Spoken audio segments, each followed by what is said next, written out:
If I were to ask you to think about your good friends, the ones whom you like, and write down what do you like about them, 95% of the people will put down on number 1, attitude. That is how important this attitude is to all of us. And with the proper attitude, we look on life in a completely different manner. How wonderful it is to possess such a positive attitude, where you get up every morning and think, it's so wonderful to be alive. Thank you, God, for giving me yet another day to live. You walk out of your house into the garden, take a deep breath and think, how amazing. Thank you, God, for the breath I breathe. There's a miracle taking place all around us. Every atom, every molecule of this air is miraculous. You look at the sun, and once again, you offer your salutations to God residing in the sun, who by His miraculous powers is providing us with the sunlight that we need. And then we go through life with that positive attitude. In this manner of thinking, the biggest difficulties and hardships never prevent anybody from succeeding. These people who have been the most successful in human history, despite having so many difficulties in life. Demosthenes was the greatest orator in the Western world. In his youth, he used to stutter.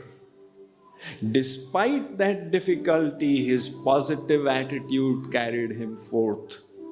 Homer, the writer of the greatest Western epics, Iliad and Odyssey, was blind. Julius Caesar was an epileptic. Charles Dickens was lame.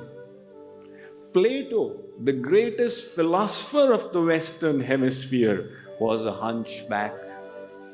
If we look at the personalities in Indian history who achieved exceptional greatness, we have Surdas, who was born blind, and yet he wrote 25,000 poems in devotion to Lord Krishna.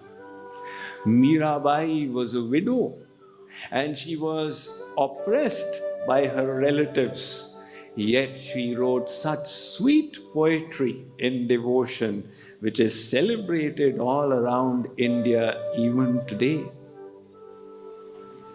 Kabir Das was of unknown parentage. Narsi Mehta had his house burnt along with his entire family. But these difficulties did not prevent their souls from blossoming. This positive attitude leads to joy from within.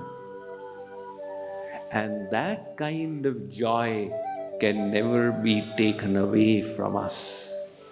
So, to make our lives a success, it is important to cultivate the mind. And when the mind is cultivated, we naturally work in a productive manner.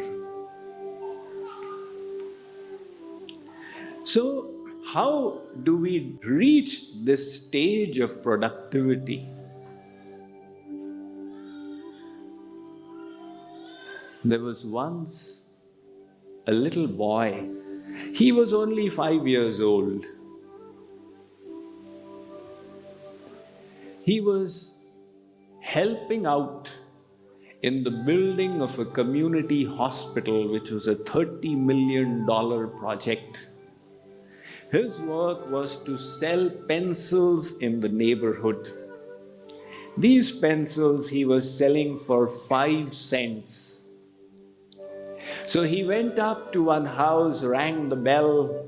The old lady opened the door, and this little 5-year-old said, "Ma'am, will you buy pencils from me? We are building a $30 million hospital for the community." The lady was impressed. She said, "Sonny, that's a big project that you intend to accomplish by selling these 5-cent pencils." The boy said, "Ma'am, I am not in it alone. You see that boy on the other side of the street? He is also doing it. He is also selling pencils for 5 cents. We are partners in this project." So he is so excited. He is not alone. He has got his friend as a partner, and they've undertaken this huge mammoth effort.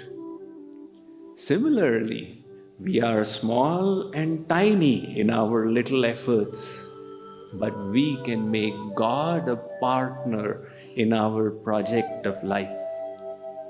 And if that little boy could be excited that his friend is also selling 5-cent pencils, and that is why together they can accomplish this feat. When God is our partner, what can we not accomplish?